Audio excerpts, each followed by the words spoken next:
Hold on. As you can probably hear, we're having some audio problems. Maybe you can't hear on your end, but I can hear on my end, and it's driving me nuts. All right, so let me just see if I can do this again.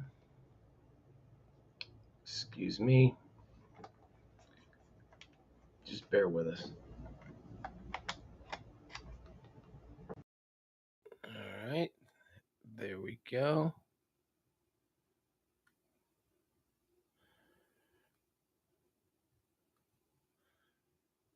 All right, I think that's right. I apologize for that little delay. All right, everybody, welcome into the show. Come on, I know a little bit late today. I was fooling around with the computer. I actually started a little bit early. I was sitting here about five minutes to kill, so I started screwing around with something, and that turned into 10 minutes late. So I do apologize, but at least I seem to have it. Hi, Joel is here, Jennifer is here, Leslie is here, Taronda is here. Everybody, come on in, pull yourselves up a chair, gather around, because here's what we do on the High Noon Show. We like to get you all prepped up on all of the stories that people are buzzing about. Headlines, hot topics, current events, trends. If it's something that people are mentioning or talking about, be it in the world of pop culture, be it in the world of culture in general, be it, societal issues, breaking news, that kind of stuff, we'll give it to you. Nice little bite-sized chunks for you every Monday through Friday, right here at noon, Central Standard Time. High Noon with me, Pugs Moran. Then we do a second stream, though. If you can't get enough, Monday through Thursday at 9 p.m., that's 9 p.m. Central Standard Time. It's the only time zone that I acknowledge. 9 p.m. It's Pugs and Parker. It's myself and James Parker. That's more conversational. That's more of like we working on conversational chemistry with that show. This is to inform you. This show is to get you all prepped up. That show is just, listen. Just come on in, listen, pull up a chair, join in the conversation. Also, oftentimes current events driven and stuff like that, but more conversational. All right. Let me see here. Make sure we got everything working here. Who else is here? Jeff is here. Yo, Pugs, we're getting the Midwest Devil today. Good old ice storm. Yeah, we'll get to that. Weather is a big trending topic here in America today because of what Jeff's going through there in Iowa. Al's here. Al says, hello, amigo. Hope your voice is doing better than yesterday. It's not. It's not. You can probably hear it. It's a little weird. So I'm trying to speak in a different way, just to try and conserve it. So, hi, Sally. Sally's here. Mama Bella's here. That's awesome. Will's here. Hi, Will. Joel, Jen. Okay. All right. You know what? We're just going to go ahead and get started. Why not? Right? Excuse me. You guys here in the North Texas area, did you guys see that storm that came through last night? Oh my God.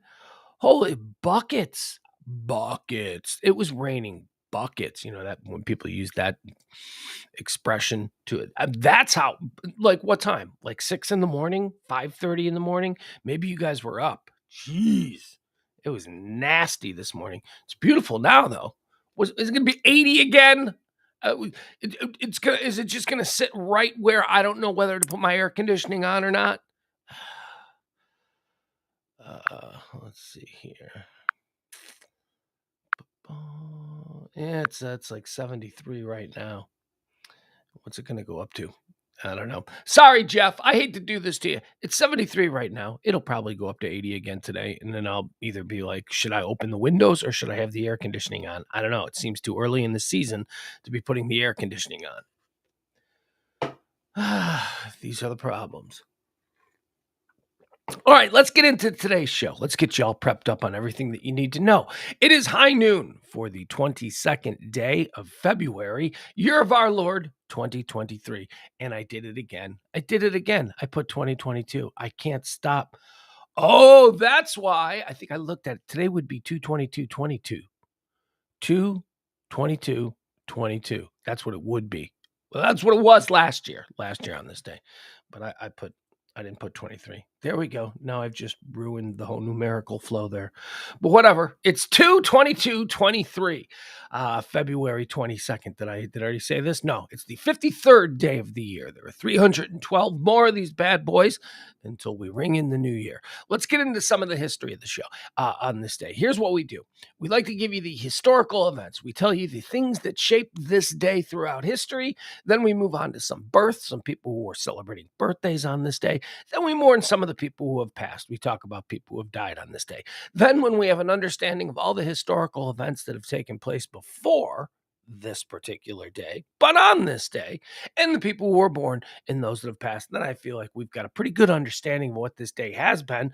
And only then can we feel comfortable jumping into the mess that is today. 2/22/23.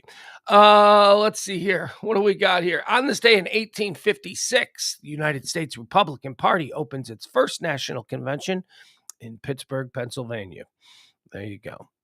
1856. First GOP Republican Party convention. On this day in 1862, excuse me, on this day in 1862, the American Civil War, Jefferson Davis is officially inaugurated for a 6-year term as president of the Confederate States of America in Richmond, Virginia. He had previously been inaugurated as a provisional president on February 18th, 1861. All right, there you go. Can't take that back. On this day in 1879 in Utica, New York, Frank Woolworth opens the first of many of his 5-and-dime Woolworth stores. Do you guys know what Woolworth stores are?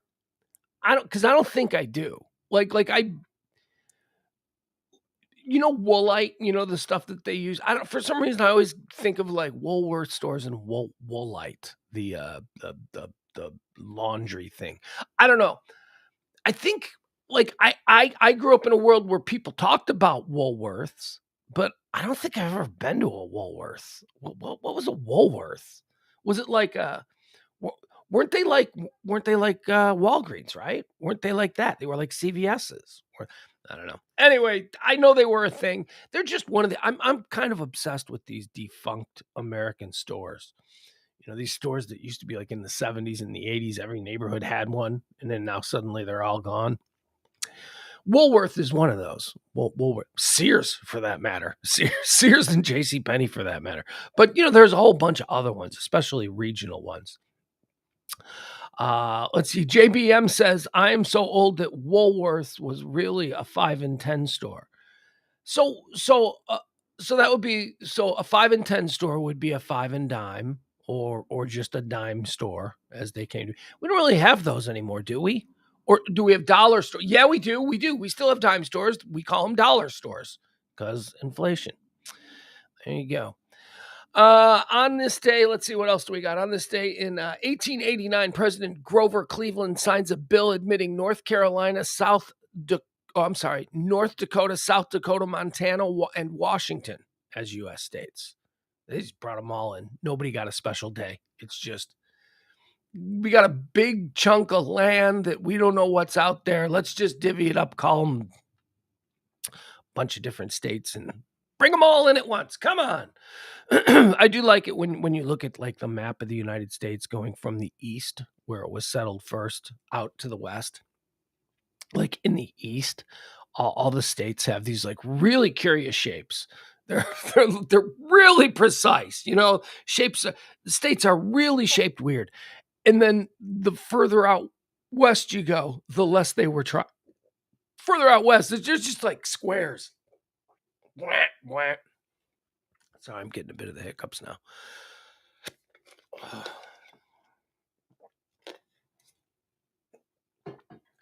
I haven't had hiccups yet in 2023. This is new. This is something that I haven't had to deal with. I'm dealing with them now, though. Let's see here. On this day in 1959, Lee Petty wins the first Daytona 500. That's got to be like Richard Petty's dad, right? Damn hiccups. It's got to be. Or is it like hockey, where everybody in hockey is named Sutter? Everybody. Is that kind of like how NASCAR is? Like, is Lee Petty Richard Petty's dad? Maybe his uncle. I don't know. Racing family, that kind of a deal. Okay, happy birthday, or that happened on this day, not happy birthday. On this day in 1980, Miracle on Ice. This is killing me. The hiccups. You know how I get with these hiccups. These happen from time to time. Oh, geez.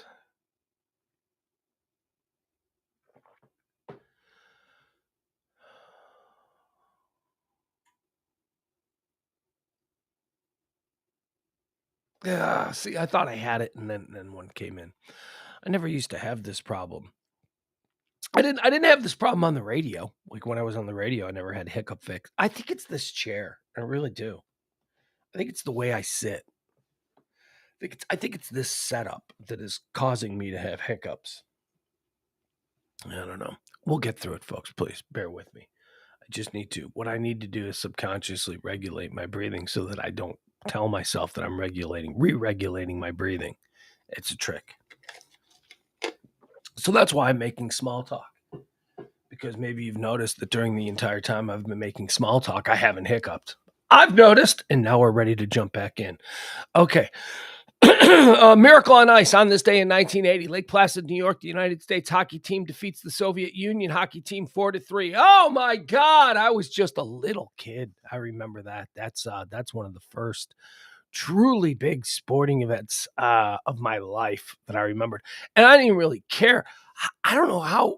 Boy, oh boy, they really whipped us into a frenzy because I didn't care about hockey in 1980. I certainly didn't care about Olympic hockey, and I really didn't care about the Winter Olympics. The Winter Olympics were like a, step brother to the Summer Olympics. That was the real Olympics, the Summer Olympics. So 1980, that kind of just snuck up on us, right? Like all of a sudden the entire country liked college level hockey. That's I mean, because that's what it was back at that time. It was crazy. That was a really, when you think about that, I mean, I can be snarky and make fun of being a kid in the 70s and all that stuff, but that was really a tremendous moment for us as a country. And I don't mean hockey. Who cares about a stupid hockey game? But I mean, like, we were all on board with that. I remember, I mean, you want to talk about neighbors who might otherwise hate each other high-fiving over the fence line, right? I mean, that was one of those kind of deals. That was a cool thing. Miracle on Ice. We don't have many of those things anymore. Tell you, nowadays, half the country would be rooting for the Russian team. That's how weird things are now. Anyway, that was pretty cool. On this day in 1980. On this day in 1994, Aldrich Ames and his wife are charged by the United States Department of Justice with spying for the Soviet Union. I remember that guy. They made a TV movie about that guy, about the spying that he did. You think he was the Oh, wait. No, no, no. You know what? I'm confusing him with the Walker family, the Walker spy family. They were Navy intelligence guys.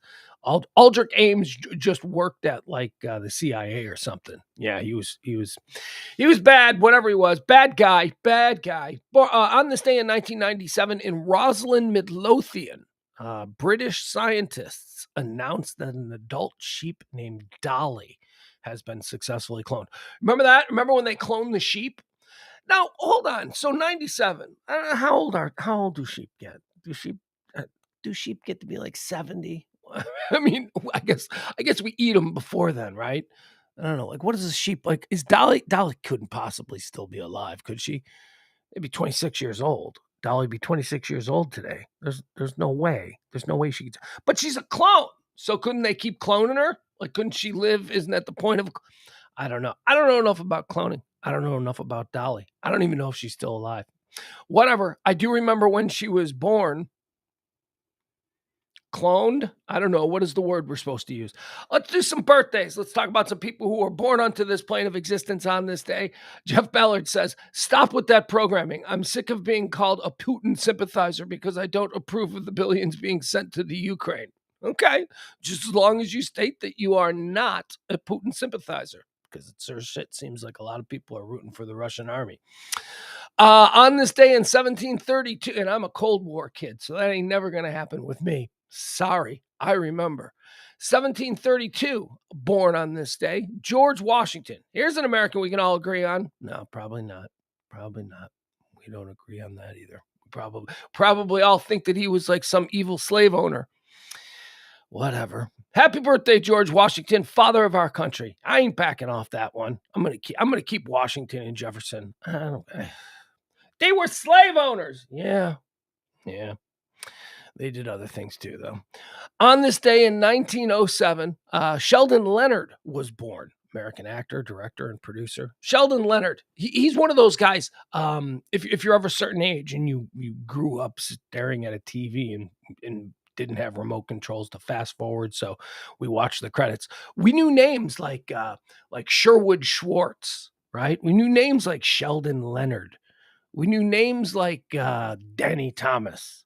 We knew names like who's the other guy? Bill Henning? Who's the guy who did Beverly Hillbillies and all that? Is that Bill Henning? Dave Henning, Paul Henning. I think it might be Paul Henning. Anyway, maybe we didn't know all the names perfectly, but we knew the names. Sheldon Leonard, he did the Andy Griffith Show. He did Gomer Pyle. He did a bunch of those kinds of things. Television producer, and then before that, an actor. Also from the golden age of television, umbilical cousins with Sheldon Leonard. Robert Young. Who's Robert Young? Well, he was Marcus Welby. Marcus Welby was a big TV show in the late 60s and early 70s. Marcus Welby, MD. But before that, he was Father in Father Knows Best. That's right. Robert Young, Father Knows Best. He was like a drunk, too. He was an alcoholic, and he was like a bad drunk. Like the stories of Robert Young being drunk and belligerent and not fun to be around, which is so weird because he was Father on Father Knows Best, and he knows best, even when he's wasted. Born on this day in 1918, Don Pardo, American radio and television announcer. He died in 2014. We all know Don Pardo as the voice of Saturday Night Live for forever, and NBC in general, like he did game shows and all that kind of stuff. But Don Pardo had that, it's Saturday Night Live. He had kind of that quiver in his voice. That's right, Jimmy. He was, boy, that was a memorable voice. And now they got, who do they got doing it now? It's, the guy, Daryl Hammond. I think they got Daryl Hammond doing the introductions now. Don Pardo was missed. Born on this day, he died in 2014. Well, I mean, he'd be like, what, 105 now? Don Pardo beyond. Happy 105th birthday to you, Don Pardo. Born on this day in 1918, umbilical cousins with Don Pardo. Robert Wadlow. No, you don't need to know Robert. I mean, maybe you do. He died very young. He died at 22. Robert Wadlow is known as the Alton Giant. Robert Wadlow was like the tallest guy in the world, like tallest guy that ever lived. He's from Alton, Illinois. They got a big statue to him down there. Yeah, that's all I got to say about him. He's really big. You go down to that part of the world, they celebrate him as like a god. And, you can stand next to giant like cutouts of him in front of stores, and you're like, oh, he was tall. Yeah, he was. That's who they remember down there in Alton. They they built statues to Robert Wadlow, a dude who was like 8 foot tall. But meanwhile, Miles Davis like lived there too, and like they barely even acknowledge that. We got the giant. The Giants go. Oh yeah, Miles Davis. Yeah, he did some stuff. But we got a really tall guy. Anyway, I like the Robert Wadlow story because I'm familiar with it. Ted Kennedy, born on this day in 1932. Ted Kennedy, American soldier, lawyer, and politician, senator from the great state of Massachusetts. Oh, he was the lion of the Senate for so many years. Ted Kennedy, born on this day in 1932. Born on this day in 1944, Jonathan Demme. Ladies and gentlemen, Jonathan Demme, the great Jonathan Demme. Jonathan Demme, director, producer, screenwriter. He died way too young. He died in 2017. Oh my God. And then his nephew, Ted Demme, who was a talented director in his own right. Ted Demme just dies and drops dead. The Demme boy.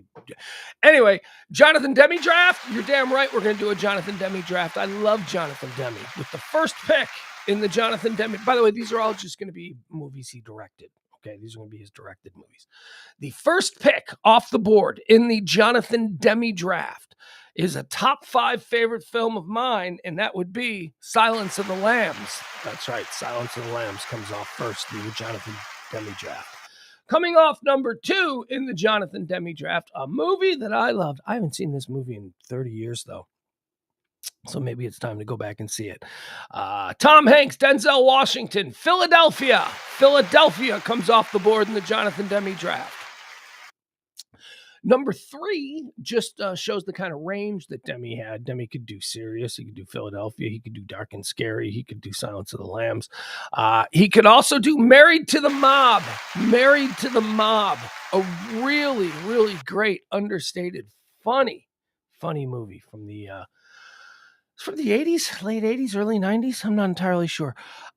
Number 5 in the Jonathan Demme draft. Oh, one of my favorite movies. Ladies and gentlemen, his breakthrough movie, the movie that got all the critics going, this guy might be something.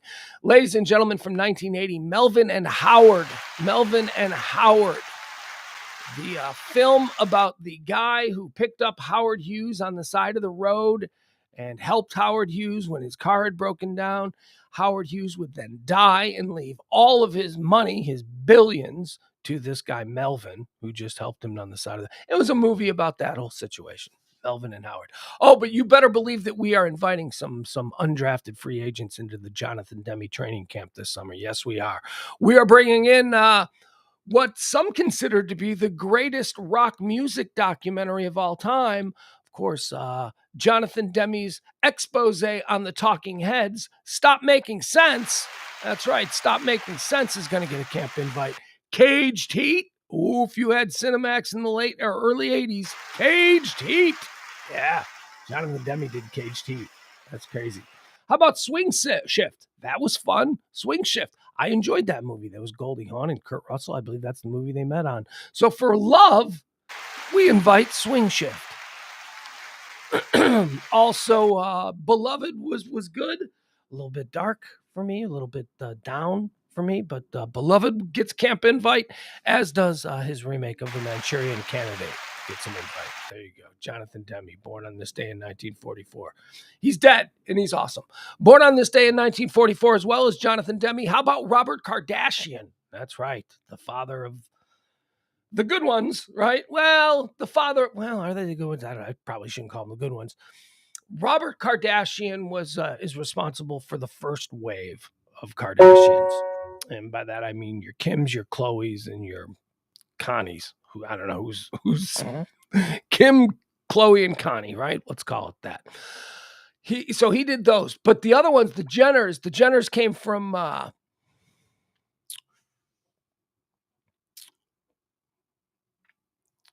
Caitlyn Jenner, I guess. Okay, so they came from Caitlyn Jenner. So Robert Kardashian, born on this day. He's dead. He was OJ. He became famous because he was OJ's lawyer. Like in the very early goings of the OJ Simpson thing, before OJ hired the Dream Team, Robert Kardashian was his like public spokesperson and his attorney and represented the family and all that stuff. Played by David Schwimmer. David Schwimmer in the OJ movie that's, I think, on Netflix or Hulu or something like that. Born on this day in 1962, died on, not on this day, but died in 2006. Steve Irwin. Remember Steve Irwin? Oh my God, for an entire generation of kids, Steve Irwin is like Mr. Rogers and Captain Crunch rolled into one. Steve Irwin is the guy. Yeah, he used to go down, he used to fuck with animals. That was his whole bit. He would remember, he was like, look at that. That's a crocodile, and then he'd like stick his hand in his crocodile's mouth. Yeah, he died. He died screwing with an animal and, never saw it coming. He never saw it coming. The rest of us did. The rest of us all saw that coming. The rest of us were like, yeah, that's why we watch him on TV, because he does dangerous stuff. And, you're not always going to get away with dangerous stuff. You're going to keep pushing the envelope. And, you find yourself stabbed in the chest by a stingray. Oof. Isn't that how he died, right? A stingray? Jeez Louise. Born on this day in 1969, Thomas Jane, American actor. Thomas Jane was a favorite of the Pugs and Kelly show. He used to come on all the time. I don't know why, but he did. He somehow liked us too. I believe a famous 105.3 story, which I don't know if we're going to get for the 105.3 audio podcast that we're putting together. I don't know that we're going to get the story because I don't know that Eric Mark is going to want to participate. And that's fine. That's fine. I understand that he's got a new life and he's trying to protect it. He doesn't want the hijinks of the past to sort of encroach upon that. And that's completely understandable. But I believe that there is a story where we were on remote and Thomas Jane came into the studio for some reason. Like things got screwed up. So Thomas Jane was in the studio with Eric, our board op, and Kelly and I were out on a remote. So we're interviewing Thomas Jane, and apparently Thomas Jane started pointing a gun at Eric. Like apparently the story goes, Thomas Jane was having a totally normal conversation with us. Well, normal for Tom Jane. Tom Jane was silly, which is why we liked having him on. He's fun.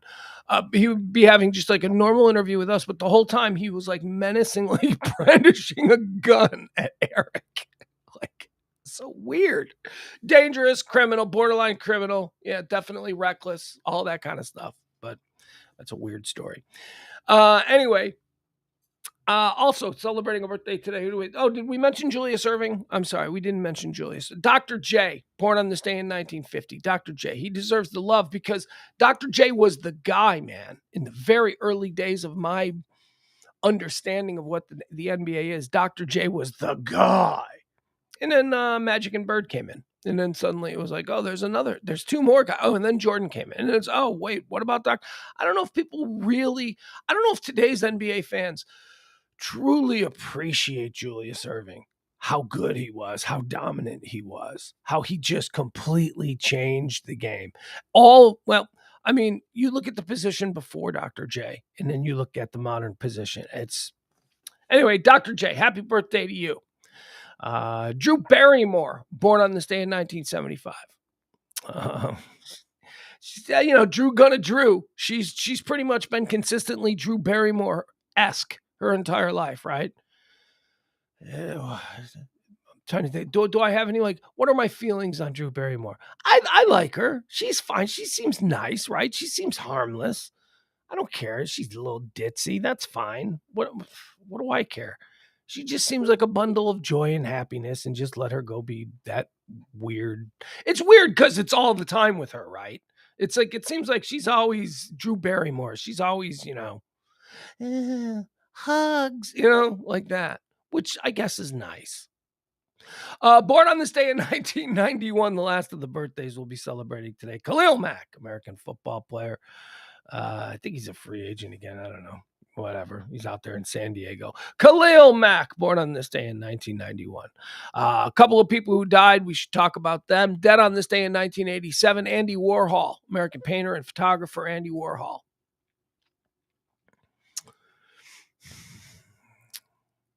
I don't get Andy Warhol. I guess timing is everything, and branding yourself, and being a moth. He was a camera moth. He loved being the center of attention. He really worked. The hardest thing that Andy Warhol probably ever did was build his mythology.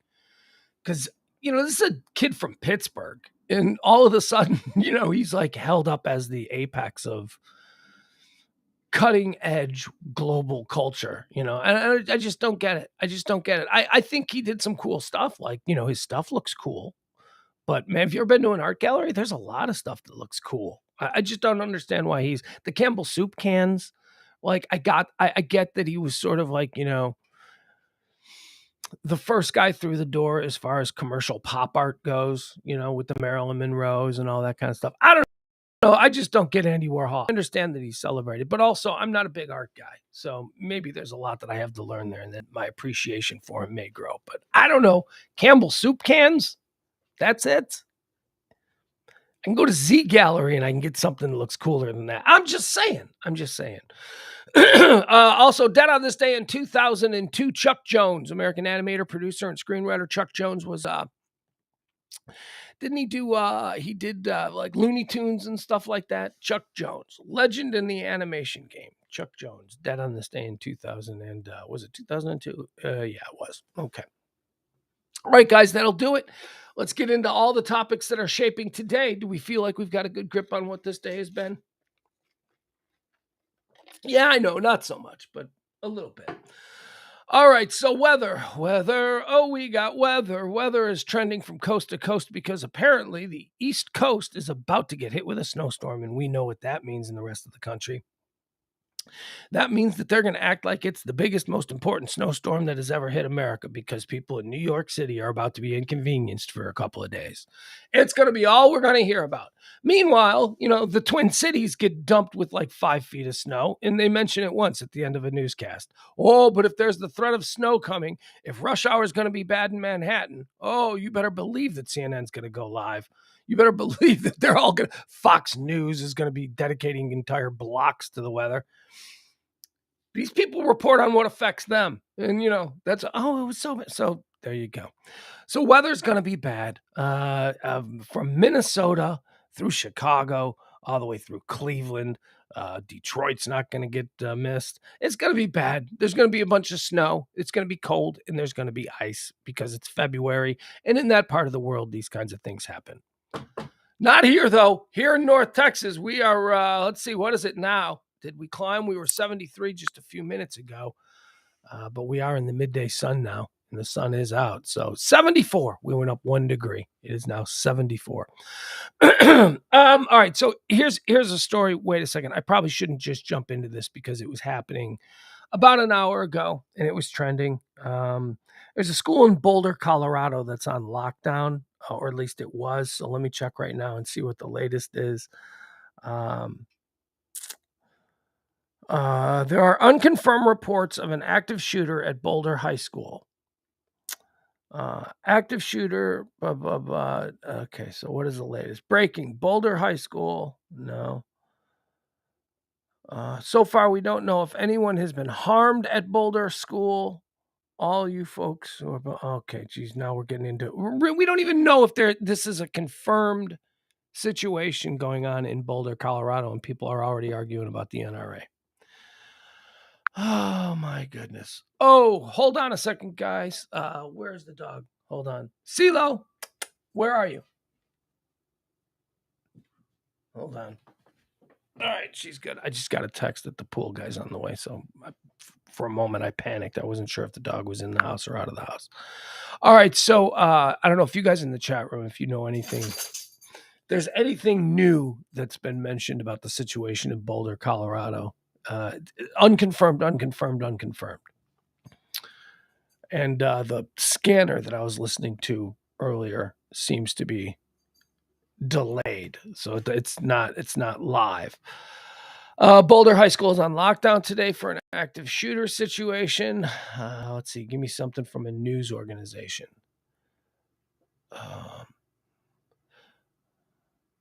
Police in Colorado have been responding today to reports of unconfirmed threats at 5 school districts: Aspen, Boulder, Brighton, Cannon City, and Alamosa.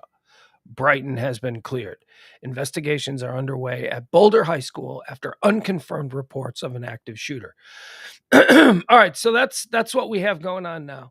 I don't see anything new about that. So, but that doesn't mean something isn't going on. As we learned from Uvalde on this show, we began covering Uvalde just as it was actually happening, and then everything went dark. Everything went like the impression that we got monitoring it, and I include you in this because you were with me, the impression that we got listening to the first hour of the Uvalde situation unfold was that there was nothing to see here, that it was over with. And so we moved on and we did the regular show. We went through all the trends. And then I signed off the air and I go in the other room to eat lunch and I put on the news, and all of a sudden it starts to break that there are 13 kids dead. So, I guess my point is, it's a long way of saying that just because we don't have any information on this Boulder thing and it's been quiet for like an hour, but yeah, we're still seeing unconfirmed reports of shooting. I don't know if that means there's nothing to see here or if there's, something extra nasty going on there. I don't know, but we'll follow it. And if you guys see anything in the chat room, let me know, okay? All right. Biden and Putin were both making speeches. They were just a few miles away from each other. Actually, probably hundreds of miles, but you know what I mean. They're both over there in that part of the world. Biden in Poland, Putin up there on his throne in Russia. Putin's threatening that he's gonna unleash the nukes. He's been saber rattling now for a while. What happened to him being sick? I thought he was sick. All of a sudden, he doesn't seem so sick. right? Like a couple of months ago, Putin's gonna die. Okay, all right. Well, apparently not. And then Biden was reestablishing at the same time Putin saying the West better not get involved. Biden was establishing his dedication to the plight of the people of the Ukraine, which, by the way, that war is going to be 1 year old. 1 year old in 2 days. 1 year old. The Russians are supposed to roll through in 2 weeks, and the rest of the world was going to be too afraid to do anything to stop them. And this was just going to be the start of Putin's land grab in that part of the world. Didn't quite work out that way. The Ukrainian people stood up. The rest of the world said, wow, we're impressed that you're standing up. And then it became an issue of, are we defending democracy in this part of the world, or are we just going to go back to a Soviet-era Cold War blockade? And that's the decision that's being made. And both Putin and Biden were making their cases yesterday in dueling speeches. Emily Kors. Emily Kors is trending. Did you seen this crazy chick? Oh, my God. This lady. Okay, so first of all, Emily Kors is like a, I don't know, 30 tops. I don't know. I would even say maybe she's in her late 20s, but the older I get, the harder it is for me to determine people's ages. So she is the foreman of the Georgia grand jury that is looking into indictments on former President Trump. And when these things go down, these people, they don't talk. They don't go and talk to the media. This Emily Kors wackadoo, and she is a total wackadoo. She is doing every interview. Like, okay, so the grand jury is convened. They've done their recommendations, and indictments or non-indictments are forthcoming or not. That's the stage that we're in. You're not supposed to say anything when you leave. She's talking about everything. She's going on TV. She's giving interviews. She's acting like she's some YouTube influencer. That's the vibe I'm getting from her. She's like, oh, this is so much fun. I'm on TV. I'm getting all these clicks. She really seems to be enjoying it. We can't have this. This can't be a thing. I think, people have a right to know. In due time, let the process play itself out. But she's out there. She's talking. Emily Kors, weird chick, could jeopardize the whole thing. I mean, I don't know. I'm not a lawyer here, but I don't know. It seems like what she's doing, if it is so completely outrageous, not something that's typically done, and it seems like, there could be some problems. And, with all these lawyers, even the slightest bit of irregularity, this draws everything out another 6 months. Ugh. The Supreme Court is still deliberating the big case from yesterday, which is whether or not platforms like Google and Twitter and Facebook and all these groups, YouTube, whether or not these platforms are liable for the actions of people who are subjected to the algorithms put in place by these platforms. This has to do with people who are motivated by ISIS and ISIS videos on YouTube to perpetrate the 2015 Paris attacks, which killed an American college student. The family of the American college student is now currently trying to sue Google because they say that YouTube was the vehicle that was used to radicalize and basically coordinate that incident that took the life. So the question is, what level of a responsibility do these platforms hold for, promoting things that I think we all can agree are bad for our civilized society? If in fact we are still anchored in the idea that we're trying to save our civilized society. I'm not entirely sure of that. I'm not sure that everybody wants that. So we'll see. Just buckle up. But that's what the Supreme Court is deliberating. I'm waiting to see if they come back with a written opinion today. It's a very big deal. It is a very big deal, and it will go a very long way to either I don't know. Look, all the things that I hate about social media is the negativity and the hatred and the hostility and the anonymity that certain people are afforded, which allows them to be bigger douchebags than they probably otherwise would be. So, I mean, I would like to go to a place where everybody's just, cool, but everybody isn't cool. See, this is like my utopian grand idea of what the world should be. It's unattainable. What the world should be is completely unattainable because everybody's not cool. Some people are going to get butthurt. Some people are going to get butthurt because they enjoy the attention they get once they declare that they've been butthurt. I don't know. What are you going to do? Anyway, the Supreme Court is weighing that one today. George Santos. Oh, we got Santos. Santos is trending again today because he gave an interview to some people. Piers Morgan, I guess, because he went on Piers Morgan. Piers Morgan is still a thing over there in England. He's not so much a thing here anymore, but he's a thing over there in England. And he's just as big of a D-bag over there as he was here. Oh, God, is he a polarizing figure. Anyway, yeah, that's weird. That's probably why he had Santos on. Piers Morgan, for the first time in a long time, wasn't the most hated guy in the room. Santos goes and he sits down with Piers Morgan, and he basically admits that he lies about everything all the time, and it's a problem, and he's working on it. All right, ladies and gentlemen, nothing to see here. That's it. Let him go on and be a congressman. People elected him. There you go. What more do you want from him? What more? See, this is what I don't get. Do you want him to step down? Oh, he's not going to do that. No, he's not going to do that. But like, short of that, what do you want from him? You want him to admit that he lied about everything? He's doing that. He's admitting it. He's now going full mea culpa. He did that. You still want him to step down? Yeah, he ain't going to do that. He ain't going to step down because that's one of the things that we've learned these last few years. If you stand up to the woke mob, no matter what side they're on, whether they're the woke mob or the MAGA mob, both of those mobs come for you. They both engage in very high levels of cancel culture. Just say no to them. Just say no and go, what are you going to do? What are you going to do, stupid? You're going to forget about this in 2 days. You're going to completely move on. Something else is going to irritate you. You're not going to get the satisfaction from me that you crave. That's going to begin to frustrate you. And you will, in about 24 to 48 hours, move on to the next thing that's triggered you. And then you'll forget all about me. That's basically what he's doing. And I am no great defender of George Santos. I'm just simply telling you the way it is. He's not going to step down. It is...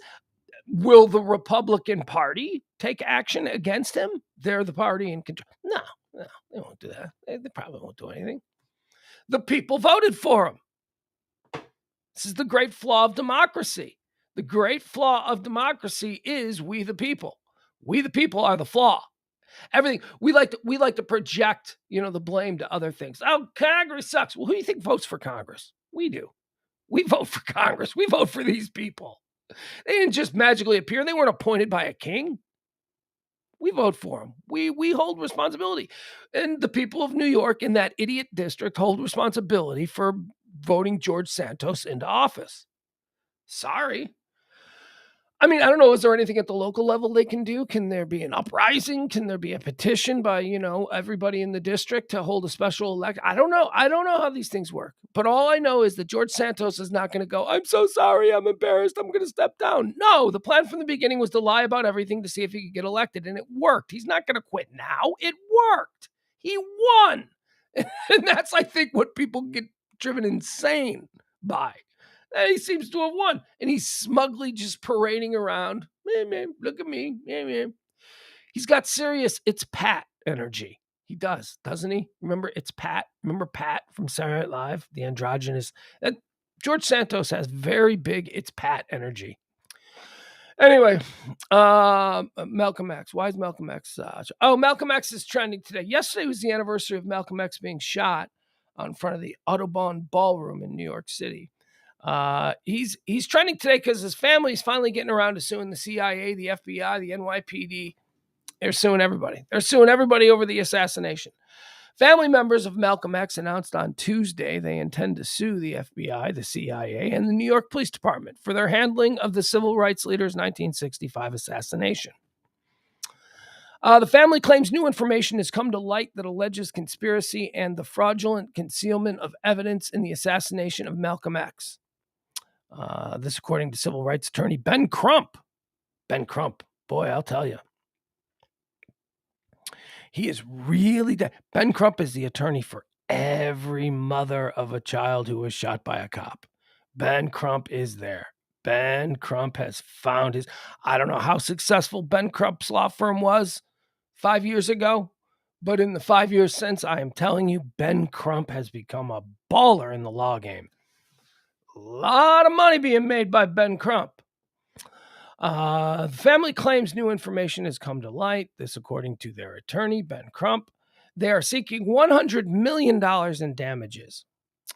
For years, our family has fought for the truth to come to light concerning his murder, and we'd like our father to receive the justice he deserves, Malcolm X's daughter, Ilyasha Shabazz, said at a press conference.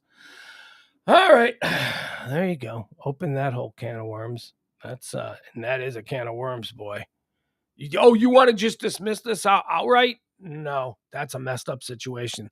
The assassination of Malcolm X there's some very troubling details that have just been right there in front, plain and center, right there. And people have been like, yeah, we're not going to follow that up. He was Malcolm X. Nobody liked him. No, all the white people were afraid of him, and even a bunch of black people didn't like him because he was too militant. But whatever. Something went down there. They're going to have to open up them books and look at it again because this doesn't seem like a lawsuit that's going to go away. All right, so this thing is trending totally different, but I've got it labeled here on the show as just fucking Democrats. All right, so everybody knows I'm not political. Right? I think I could just as easily say fucking Republicans.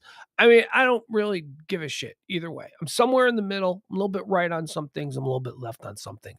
I think I represent pretty much what we all really are if we weren't forced to join a side, because that's what it's about. It's not really about people having deep-seated beliefs or ideologies. No, it's about what team do you root for? Do you root for the blue team or the red team? Which incidentally is so ridiculous. Do you know that I learned something interesting about the blue and the red color scheme as it is attached to political affiliations? Do you know it wasn't until 1976 when they started using colors? The colors attaching red to Republicans and blue to Democrats was done in 1976 by NBC News to make their presidential election coverage more poppy on screen. They wanted it to look better. They wanted it to pop. So they started using colors. And now look, created in 1976 in an NBC meeting room. And now that's how we define ourselves. It's how every American likes to define themselves. I'm on the blue team or I'm on the red team. But anyway, let's aim our spears at the fucking Democrats, as I like to say. This comes out of Florida. Now, it would seem to me that there are a lot of pretty heavy-duty issues that Democrats in Florida might be involved in. Might be, they can take up for their trans friends. They can take up for, gun control, whatever it is, whatever these worthy subjects are, these important, critical to our society, these subjects, whatever they are, they could be taking on any number of them, but they're not. In Florida, here's what some Democrats want in Florida. They want a bill that would ban allowing dogs to hang their heads out car windows. They want a bill. This Florida Democrat in Florida wants to not only make it illegal for your little pup to hang its head out, but you're taking away. You know what you may as well do? You may as well just say, I want to pass a bill that doesn't allow any child under the age of 30 to go to an amusement park, ever. That's what it is for a dog hanging his head out the window. Are you kidding me? Why do you hate animals so much? Because you are taking away. I know that every time I have put a dog in a car, you put that window down a crack. Oh my God, their head goes out. They just want to stick. They want the wind to blow in their mouth. They want their mouth to get real big. They don't care about bugs. They're just loving it. So this Democrat in Florida, they want to ban that because it could be dangerous for the animals. Look, there they go again, worrying about shit that ain't going to happen. Car accidents have happened with dogs in the car. And guess what? Those dogs probably died just like the humans. But, a human died too. So let's not get that twisted. Let's not get all upset over the dog because that's weird. We are humans. We should be loyal to one another first. And I love dogs. So that's going to happen. Dogs die all the time, just like people die all the time. But you're telling me, so this bill in Florida is going to go one step further. If you have a dog in a car in Florida, you have to have that dog restrained in a cage. That's right. Everyone in Florida now that wants to take their dog for a ride somewhere has to have a carrying case. And the carrying case has to be restrained in much the same way that a child safety seat is. So all that bullshit, all of that, click in and lock in and all that kind of stuff. This is bullshit. This is who there is nobody that is what some weirdos with PETA, right? Yeah, that's true. A dog can get thrown and hurt. Well, you know what? Car accidents happen. You can't tell people that they can't just open their car door and let the dog jump in and sit on the passenger seat and ride around with them. That's about as American. It's about Americana as baseball, apple pie, and Coca-Cola. Come on, man. And this is what Florida Senator Lauren Book, of course, it's a woman. You just know it would be like some ultra liberal woman who's all worried about dogs and flowers and stuff. Ugh. Florida Senator Lauren Book filed a new bill intended to protect animals by making it illegal to let a dog be in a driver's lap, passenger seat, or stick their head out the window of a moving car. Additionally, Senate Bill 932 includes provisions to make it illegal to have a dog transported on the running board. Well, that makes sense. Fender. Yeah, you don't put a dog on a fender. Hood. Who's transporting? Or roof of a motor vehicle. Who is transporting animals that way? This is not, we don't need a law for this. If a cop sees a dog being transported on the hood of a car, the cop pulls that car over because that's not cool. We don't need a special law that also makes it illegal for you to have your dog sitting on the passenger seat next to you. On top of those restrictions, the bill would require dogs be secured in a crate appropriate for the size of the dog while in a motor vehicle or on a public roadway.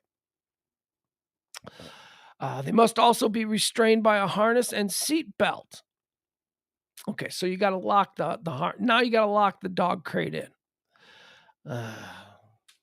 Okay, so again, that's why I have this listed as fucking Democrats. I mean, are you serious with that nonsense?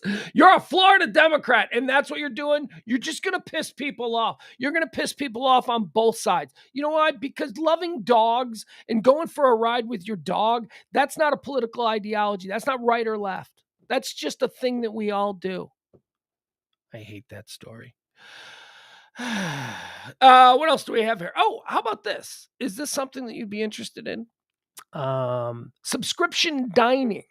So the idea here is that we pay subscriptions for everything. Your Netflix, okay, so those kinds of things. So we pay subscriptions. So we live in a very monthly debit subscription. And by the way, that's got to be good for like this upcoming generation and their credit issues, right? If everything is tied to your debit card and it's just monthly debit, you're gonna pay your bills on time. That's pretty good. I could never get around to doing that on time. I could never like make the time to sit down and open up each bill and then write a check. I was not good at that. This debit thing where you just know what's coming at the end of the month and you make sure it's cleared and it goes through. I think that's better. Anyway, so would you be interested in subscription dining? That's where you pay a local restaurant like $200 a month and you get like 3 meals. It does not sound like a great deal to me, but whatever. Hey, they're trying to save the dining business. Subscription dining, pay per chew. More restaurants are trying subscription programs. Consumers are willing to pay monthly subscription fees for streaming services, pet food, and even toilet paper. Now some restaurants are betting they'll do the same for their favorite meals. Large chains like Panera Bread and P.F. Chang's, as well as neighborhood hangouts, are increasingly experimenting with the subscription model as a way to ensure steady revenues and customer visits. Some offer unlimited drinks. Oh, that's a good deal. That's a really good. Unlimited drinks is good. They can't possibly mean alcohol, can they? Some offer unlimited drinks or free delivery for a monthly fee. Others will bring out your favorite appetizers each time you visit. They're following a trend. The average American juggled 6.7 subscriptions in 2022. That's up from 4.2 in 2019. This according to Rocket Money, a personal finance app. This is just another way for customers to provide a level of support and joy and love for our offerings, said Matt Baker, the chef at Gravitas, a Michelin-starred restaurant in Washington. For $130 a month, Gravitas Supper Club subscribers get a 3-course takeout meal for 2. Baker said Gravitas shifted. That's it. For $130 a month, you get 1 meal. All right. That's stupid. That's dumb. The upscale Chinese chain PF Chang's also saw an opportunity to increase to-go orders with its subscription plan, which launched in September. For $6.99 a month, members get free delivery, among other perks. Other restaurants are experimenting with memberships, which let diners. I don't want to do this. All right, I'm done. I've lost interest in the story. I can't imagine you are interested. I don't want to do that. I don't need to feel the pressure that I have to go to a restaurant every month because I've already paid, right? No. Restaurants are supposed to be fun. They're supposed to be spur of the moment. You're supposed to be like, hey, what do you want tonight? I don't know. Hey, let's go to. That's how restaurants are supposed to be visited and frequented and, patronized. You're not supposed to like know that you have to go. Like then it's pressure. It's like, oh, I gotta go there again. I paid the $130 this one. $130. Yeah, I don't know. Anyway, there you go. Another thing that's trending here that I thought was interesting, teen drivers. Have you guys, I got a 13-year-old kid, and I can tell you, I think he's different than most modern kids. My 13-year-old kid can't wait to start driving. Yet it seems like the desire to drive is different today than it was when, say, I was 15, 16, counting down the days till I could get my license. I think we were all like that, right? We couldn't wait. I mean, I started counting down at 12 years old. At 12 years old, okay, 4 years. I can do 4 years without driving.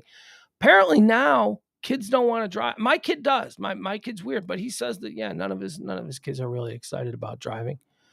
Why is this? Well, there's a new study that is explaining why more and more teenagers are not getting their driver's license. Why aren't teenagers driving anymore is the question that was asked. Tells us the story here of Dawn Johnson. Dawn Johnson was a teenager growing up in Northern Virginia in the 1990s. She remembers counting down the days until she could start driving. Yeah, I do too. The freedom to see her friends whenever she wanted was tantalizing. I wanted to get out of my house. I wanted the freedom. So when her son Derek turned 15 nearly 10 months ago, she and her husband thought he might feel the same. We were like, Derek, don't you want to do this? She says. And he was like, nah, I'm good. And we, as his parents, just didn't understand. Driving a car was once a widely coveted rite of passage, but a rising number of kids no longer see it that way. 60% of American 18-year-olds had a driver's license in 2021. So in 2021, just 2 years ago, 60% of 18-year-olds had a driver's license, which I have to imagine in 1985, got to be like 95% of 18-year-olds had a driver's license, right? I mean, but that seems low to me. That's 16, just in 2021, 60% of American 18-year-olds had a driver's license. 60. That's down from 80%. Okay, so it says it's 80% in 1983. According to data from the Federal Highway Administration, that in that same period, the number of 16-year-olds with licenses dropped from 46% to 25%. Today's driving age teens are navigating a very different world filled with new complexities and anxieties. Okay, so kids are not getting driver's licenses. So why aren't they getting? Well, I think it's very simple. One, I think there's two primary reasons why kids aren't getting driver's license.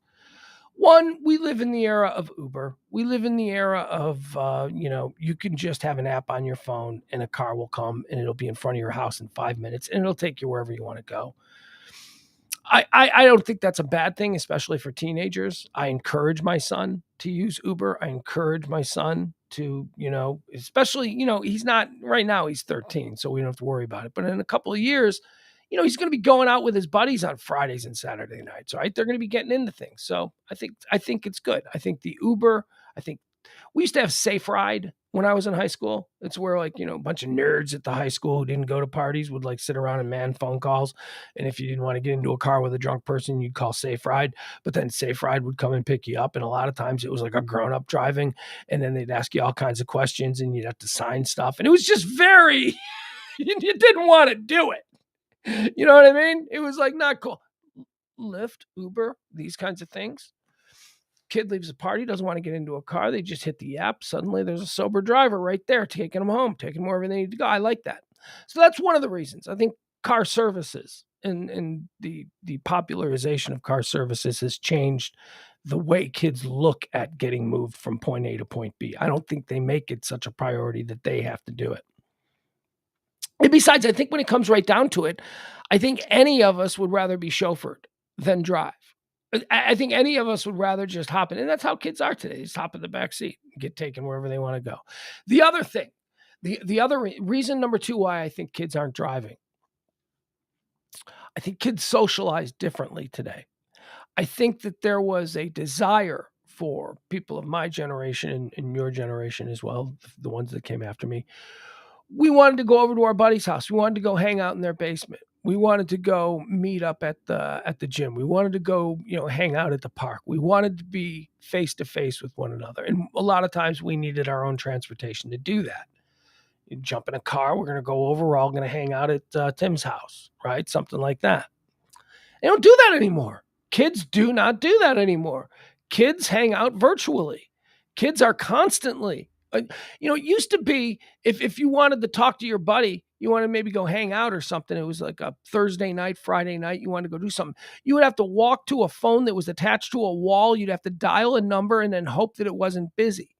And then hope that after they answer the phone that the person you're trying to call is there. I mean, we didn't have cell phones. Now kids, they can just text immediately, or they can go in one of these chat rooms where they're all there and they're, little, I don't know. I think that's it. I think that it has a lot to do with the fact that young people do not socialize in the way that previous generations did. In the way previous generations did, you needed a car to get places, so you could all get in one room together, so that you could all be together and have the face-to-face interactions. It was the only way. That's not the only way now. This is an entire generation of kids that grew up virtually, and virtual relationships and online relationships are as important to them as real human face-to-face ones.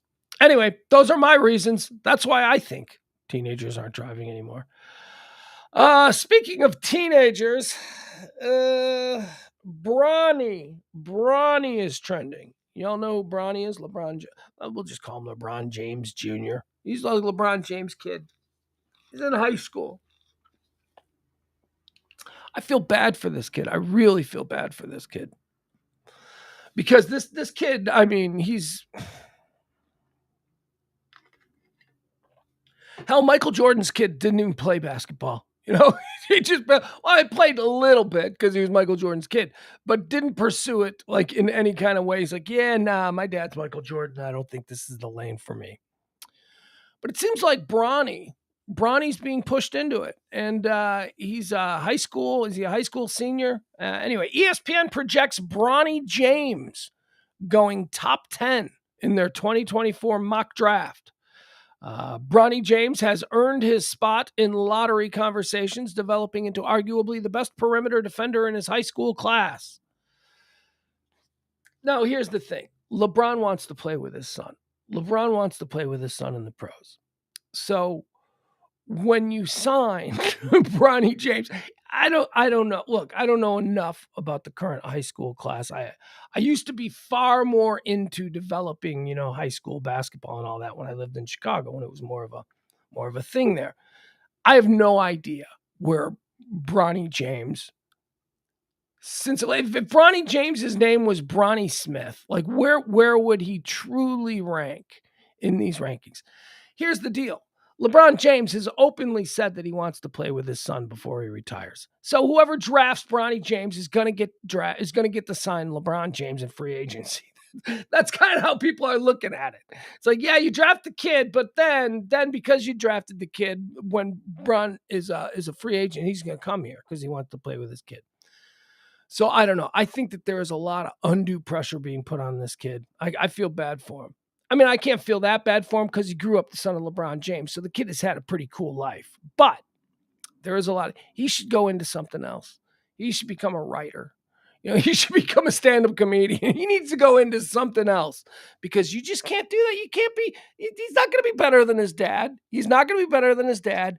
And he is never going to be able to outrun his dad's shadow. There's no way. He's always going to be compared negatively to his father. Look, I wish him all the luck in the world. He's still just a kid, so who knows? But Boy, that's not a good place to put your kid in. And it seems like LeBron James is just shoving him into that spotlight. I don't know.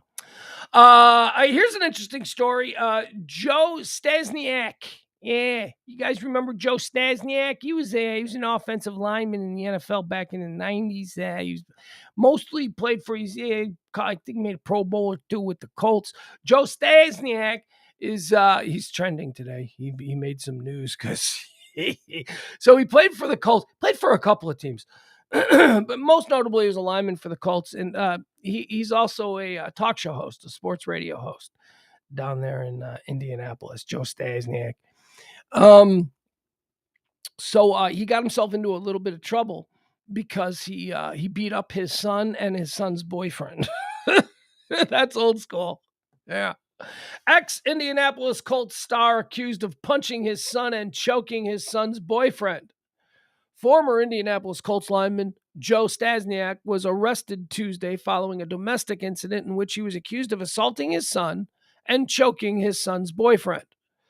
The 6'5" retired football star and radio personality, 56, was booked into jail at 1:43 a.m. Tuesday on strangulation and battery charges. He was released later the same day on his own recognizance, according to the Hendricks County Jail records. The Hendricks County Jail Sheriff's Office responded to a report of a delayed domestic at Staszniak's house. According to the probable cause affidavit, Staszniak's son told authorities that a neighbor saw him sitting in a car in front of the property with his boyfriend. Joe Staszniak then approached. Okay, so here's what happened. So Staszniak's son pulls up in front of the house with his boyfriend, right? All right. So I don't know how comfortable Joe Staszniak was with his son being gay. A neighbor sees the two boys in the car together and then calls Joe Staszniak and says, "Hey, they're in the driveway doing gay stuff," or whatever it was. So then Joe Staszniak, he comes trouncing out of the house. "What did I tell you about being gay? You're not to be gay anymore," or whatever. I'm just assuming. Joe Staszniak then opened the rear passenger door and grabbed the boyfriend's hood and began choking him by it, the affidavit says. The son reported to deputies that his father they were in the back seat. They were getting into stuff. In front of the house? Look, I am certainly not here to justify the actions of one Joe Staszniak. But you can't be doing that stuff in front of the house. You got to know the room, man. You got to know the room. You got to understand that can be seen as a serious disrespect. Go find an alley somewhere. What are you gonna do it in front of your house? Neighbors are looking at you two climbing in the back seat. The son reported to look. I'm not saying that the victims. I'm saying that this could have been avoided. That's what I'm saying. This could have been avoided. There you go. That's what I'm saying. And I'll stand by that. This could have been avoided. This doesn't fix whatever Papa Joe's homophobia is, but it certainly does fix this immediate situation where people went to jail. The son reported to deputies that his father then punched him, causing his lip to bleed, and then punched the boyfriend. The officer who spoke with the son observed dry blood and cuts to his lower lip. The son reported that his father displayed a firearm and told him and the boyfriend that they're lucky that he saw who it was.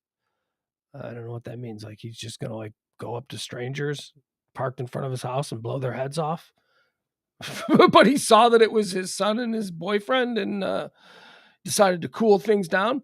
The boyfriend in the vehicle said that Joe Staszniak flashed a gun and had it against the side of his face at one point during the incident. All right. That's just an interesting story of a guy I remember and how he doesn't like that his son is gay. Apparently. I don't know. Maybe it's not even that his son is gay. Maybe it's that his son is doing sex stuff in front of the house. You got to leave that window open. That's a possibility. Joe Staszniak, we're all jumping to conclusions that he's got some sort of a homophobia or something, and he doesn't like that his son. We don't know that. He might be totally cool. It might just be that they did this respectful thing of doing sex stuff right in front of the house. You can't do it in front of the house. Come on. Have some respect for the family standing in the neighborhood. This is the home of Joe Staszniak, former he blocked for a Jim Harbaugh You can't be doing this kind of stuff in the neighborhood of Joe Staszniak. The man has standing. Al Michaels is trending. Al Michaels is trending because why not? Why not? I like Al Michaels.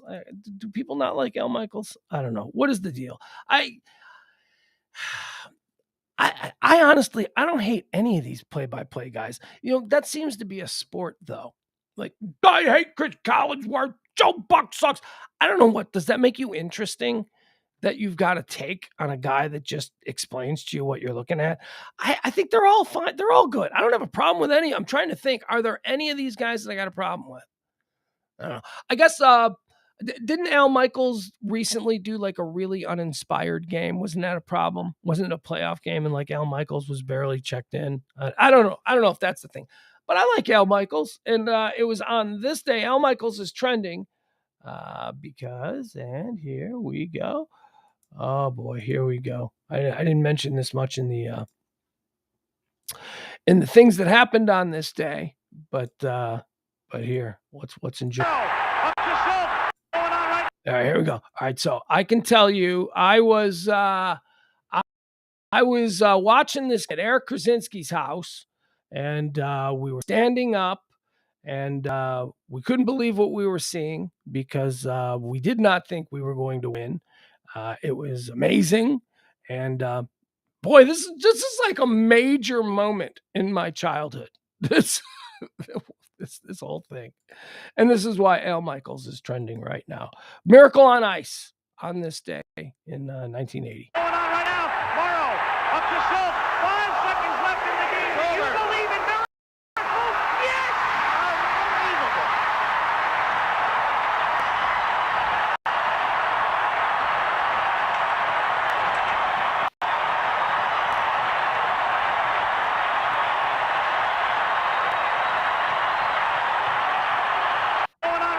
All right, there you have it. Miracle on Ice. That's why Al Michaels is trending. His famous "Do you believe in miracles?" call of that moment. One of the great, easily, probably number one greatest sports call in American history.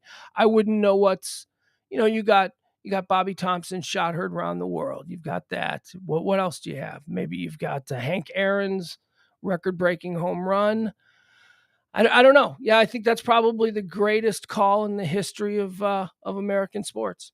It was funny about that moment too, because I don't know that a lot of people understand that wasn't the gold medal game. That that was just to get to the gold medal game. But the fact that we had beaten the Soviet team, which were grown-ass professional men, they were grown-ass professional men who had just a couple of weeks earlier beaten us like 11-2 at Madison Square Garden, just beating the shit out of the American team. So the very idea that we could beat them, or that we could even belong on the same ice as them, that was one thing. But then to win that game, and they talk about how that was the first time that they were able to gauge phone traffic in America with increased ratings. Like as that game went on, they tracked the amount of phone calls that people were making to other people, phone calls like, "Hey, are you watching this?" And then those people turning on the TV sets. They're like, you could see like, okay, these calls were made here. And then look, all of these calls must have been about the game because look at how the ratings jumped right as these phone calls were made. It was very interesting. That moment, that was a great moment in American history. It was a nice moment. We could probably use more of those. But we had to play like Sweden like 2 days later, like that, or Sweden or Norway. I don't know. It was like really anticlimactic because we had, and then there was that whole thing. Well, wait a second. We just celebrated because we beat the Russians. What if we lose the next game? Right. So there was a little bit of anxiety there. Like we took it for granted. Like did we peak? It was the question. It was like, did we peak? Did we lay it all on the line with the Russians and now we're going to get waxed in the gold medal game? Is that what's going to happen now? Because that's kind of what it felt like. But it wasn't. We won that game too. So there you have it. That was a great moment. Go watch Miracle, Kurt Russell, where he plays Herb Brooks, coach of the Miracle on Ice team. Those guys were super rock stars too, man. Not since the not since the Mercury astronauts in this country was there like a group of dudes who became so famous so quickly, so out of nowhere, and then just completely evaporated. Mike Eruzione, Jim Craig, Jack O'Callahan. I could still name a whole bunch of these players from that team. Who else was on that team? Anyway, those guys, they were big stars. Jim Craig was big star. Mike Eruzione, big star. Al Michaels. That's why Al Michaels is trending. Here, we got another one of these lists. And I ignore these a lot of times. Sometimes I mention them. I love these study finds. Here we go. It's another list of the happiest places in America to live. That's right. Seems like we do this every 2 weeks. There's another one of these lists that comes out. It's always different places. So who made this list? Let's see. California cities dominate the list of the top 10. California cities are some of the happiest places in America. However, with that said, let me give you the list. Number 1, happiest city in America. Are you ready? You want to be happy? You got to move your ass to Sunnyvale, California. Sunnyvale, California. Oh, it just sounds delightful. Sunnyvale. Well-being and quality of life is where Sunnyvale, California ranks best. The city has the highest percentage of individuals earning $100,000 or more. Oh, so it's rich. Of course, they're all rich. Number 2, happiest place in America to live, Arlington, Virginia. More rich people. These are all the rich lobbyists in Washington, D.C. folks. Beautiful. I've been to Arlington, Virginia. It's beautiful. But again, rich people. While Arlington, Virginia ranks in the top 7 across all 3 categories measured, personal finances, well-being, and quality of life, the city ranks highest in the former. Specifically, roughly 48% of Arlington's residents earn $100,000 or more. All right, there you go. Number 3, Bellevue, Washington. Don't know anything about Bellevue, Washington. Bellevue, Washington scores highest in quality of life category, but also does well for personal finances. More rich people, more rich stuff. Fremont, California, in the San Francisco suburbs. That comes in at number 4, happiest place. Now, here we go. This is the whole reason why we're doing this. Number 5, happiest place in America to live. Ladies and gentlemen, Frisco, Texas. Frisco, Texas comes in at number 5, happiest place in America to live. Frisco, Texas takes both the number 1 spots for the marriage rate, 62% marriage is there in Frisco, and the percentage of residents living below the poverty level, 2.5%. There's only 2.5% poor people in Frisco. That's pretty good. Additionally, the city ranks number 2 for its typical living costs compared to the median household income. And its violent crime rate, roughly 86 crimes per 100,000 residents. All right, number 5, happiest place in America to live, Frisco, Texas. I love Frisco. Number 6, happiest place in America to live, Plano, Texas. Ladies and gentlemen, Plano, Texas. This makes me feel good. My kid lives in Plano. My kid is growing up in the 6th happiest place in America. That can't be a bad thing. Plano, Texas ranks in the top 20 across 6 metrics. Most notably, the city has the 4th highest marriage rate, 56.9, and the 10th lowest violent crime rate, roughly 155 violent crimes for every 100,000 residents. Just over a third of the Plano population earns $100,000 or more, and typical cost of living expenses make up 40.43% of the median household income. All right, there you go. Look at that, 5 and 6. 5 and 6. 5 is Frisco, Texas, and 6 is Frisco's neighbor, Plano, Texas. Then we got Roseville, California. We got San Jose, California. We got Santa Clarita, California. Number 10. Irvine, California. There you go. I always want to see the worst. Like, where's the worst places? Tell me the worst place. Oh, Birmingham, Alabama comes in last on the list. So there you go. Birmingham, no fun. Let's see. What else do we have here? Do we have anything else? Nope, that's it. That is basically it for all the things that I've prepared for you today. Let me jump in as we do at the end of each and every show, where we like to take a look at what's happening on Twitter just to see if anything new is trending. Aunt Jemima is trending on Twitter. That can't be good. That can't be a feel good reason for that. I refuse. National Margarita Day is trending. It's National Margarita Day. If you enjoy, Bronny is trending. We talked about that. LeBron James. I'm just going to call him LeBron James Jr. Boulder High School. What is the latest happening here at Boulder High School? Let's see. What are they telling us?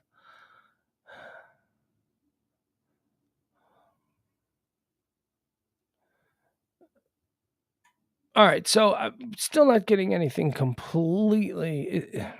There is no real information about Boulder High School. We'll see.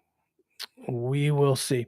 All right, guys, that's going to do it. We'll be back tonight at 9:00 for Pugs and Parker. Pugs and Parker proudly present Pillow Talk. We do that. That's conversational. It's a nice little talk show that we do every Monday through Thursday at 9 p.m. Central Standard Time. Last night we had the great Head Crack of urban radio fame. He joined us last night. He was a big 105.3 fan and used to hang out with us back in the day. I don't know if we're going to have a guest on tonight. We might. We don't know.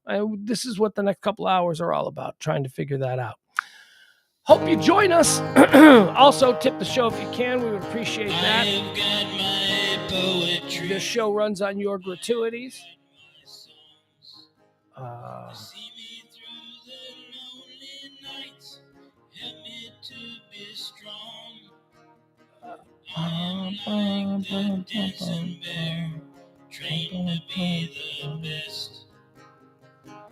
Sorry, I'm just looking through some of the chats. Jeff says, Dallas people. I just listened to Mike Rowe's latest podcast. Have you heard of Cafe Momentum? Please give it your support. Helping at-risk youths. I don't know what Cafe Momentum is. Let's see what it is. Cafe Momentum.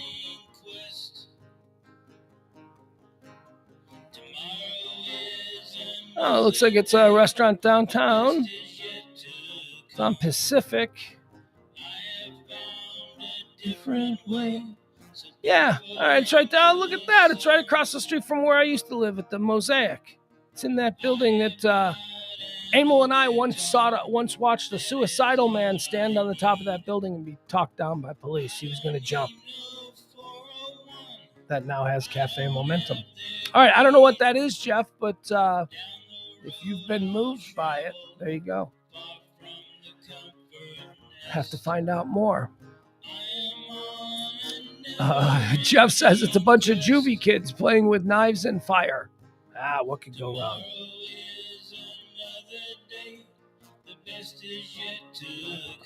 Adam says, any Ranger baseball fan know of Eric Nadal's work with Cafe Momentum?